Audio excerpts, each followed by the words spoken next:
ओम नमो भगवते वासुदेवाय। ओम नमो भगवते वासुदेवाय। ओम नमो भगवते वासुदेवाय। ओम नमो भगवते वासुदेवाय। ओम नमो भगवते वासुदेवाय। श्रीमद् भागवत महापुराण। जय विजय का वैकुंठ से पतन। ब्रह्मा जी ने कहा, देवगढ़ जब योग निष्ठ सनकादि मुनियों ने इस प्रकार स्तुति की, तब वैकुंठ निवासी हरि ने उनकी प्रशंसा करते हुए यह कहा। श्री भगवान ने कहा, मुनिगण, ये जय विजय मेरे पार्षद है। इन्होंने मेरी कुछ भी परवाह न करके आपका बहुत बड़ा अपराध किया है। आप लोग भी मेरे अनुगत भक्त हैं, अतः इस प्रकार मेरी आज्ञा करने के कारण आपने इन्हें जो दंड दिया वह मुझे अभिमत है। ब्राह्मण मेरा आराध्य है। मेरे अनुचरों के द्वारा आप लोगों का जो तिरस्कार हुआ उसे मैं अपना ही किया हुआ मानता हूँ, इसलिए मैं आप लोग से प्रसन्नता की भिक्षा चाहता हूँ। सेवकों के अपराध करने पर संसार उनके स्वामी का ही नाम लेता है। वह अपेश उनकी कीर्ति इस प्रकार दूषित कर देता है जैसे त्वचा को चर्म रोग।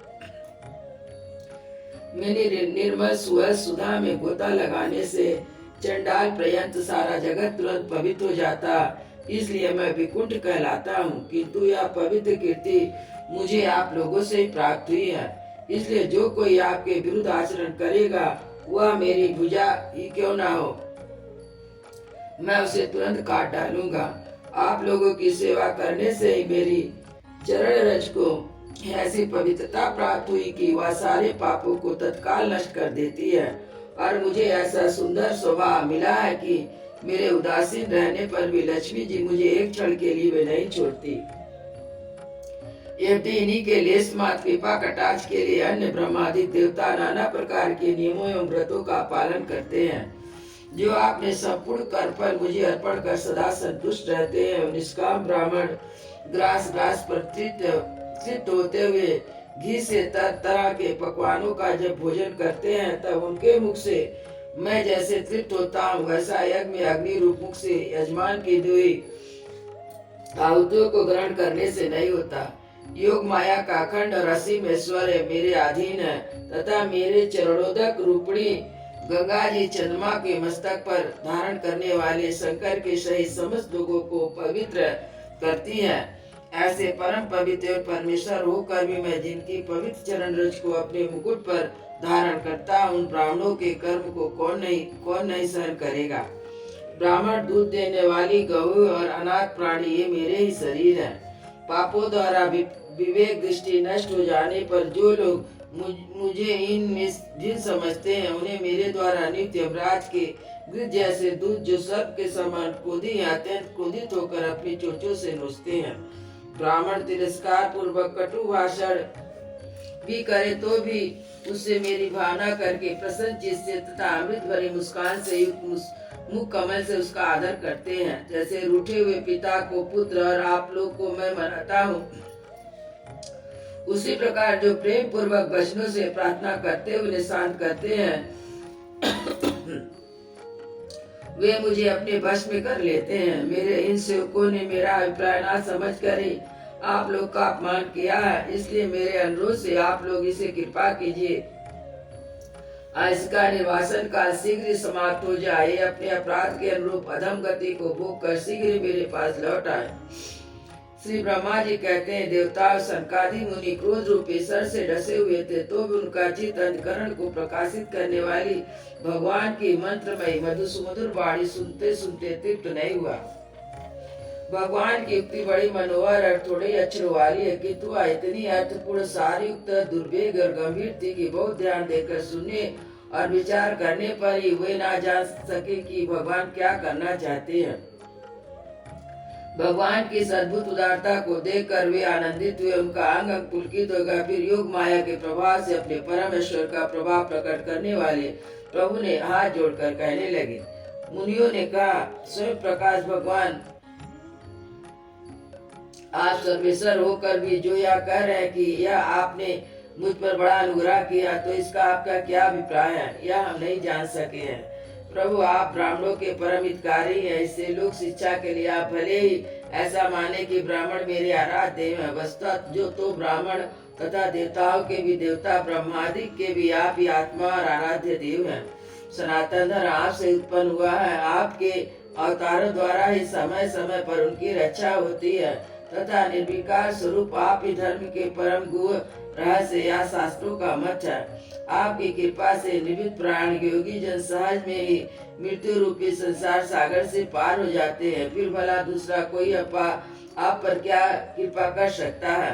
भगवान दूसरे अर्थार्थी जन जिनकी चरण रज को सर्वदा अपने मस्तक पर धारण करते हैं, वे लक्ष्मी जी निरंतर आपकी सेवा में लगी रहती हैं। सो ऐसा जान पड़ता है कि भगवान भक्तजन आपके चरणों पर जो नूतन तुलसी की मालाएं अर्पण करते हैं, उन पर गुंजार करते हुए भौरों के समान वे भी आपके पाद पद्मों को ही अपना निवास स्थान बनाना चाहती हैं।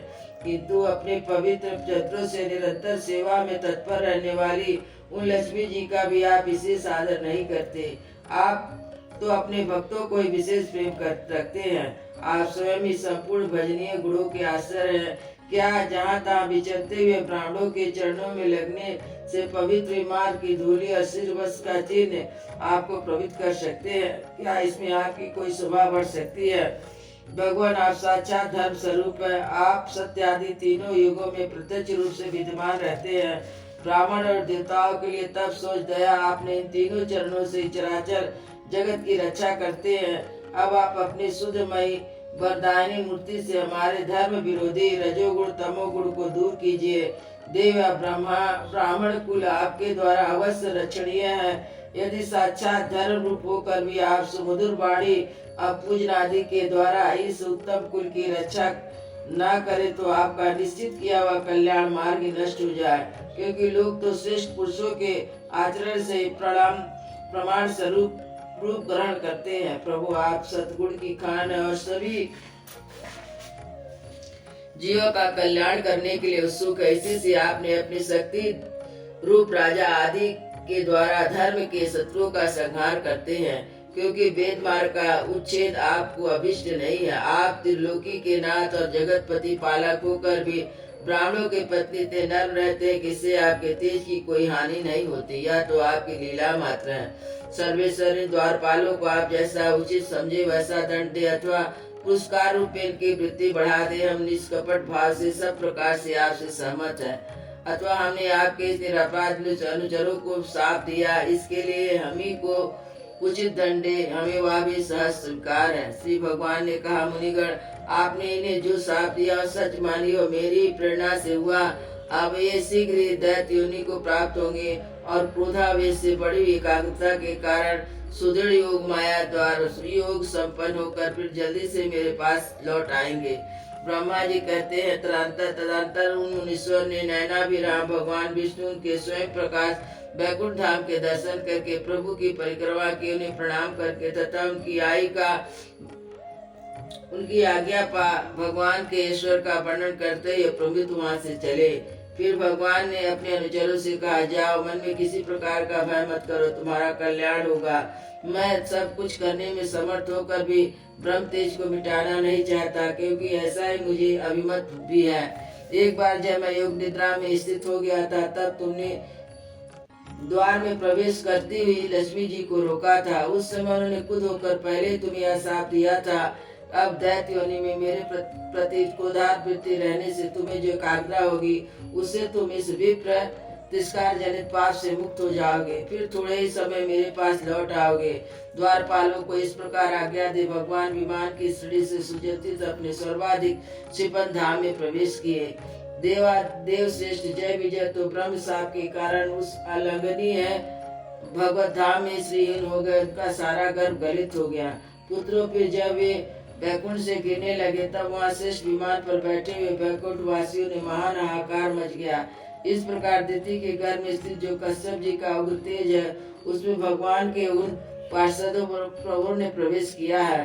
दोनों असुर तेज से तुम सबका तेज फीका पड़ रहा है। इस प्रकार भगवान ऐसा ही करना चाहते थे, जो आदि पुरुष संसार की उत्पत्ति स्थिति लय के कारण है, जिनकी योग माया को बड़े बड़े योगी जी बड़े कठिनता से पार कर पाते हैं। वे सात्विक तीनों गुणों के नियंता श्री हरि हमारा कल्याण करें।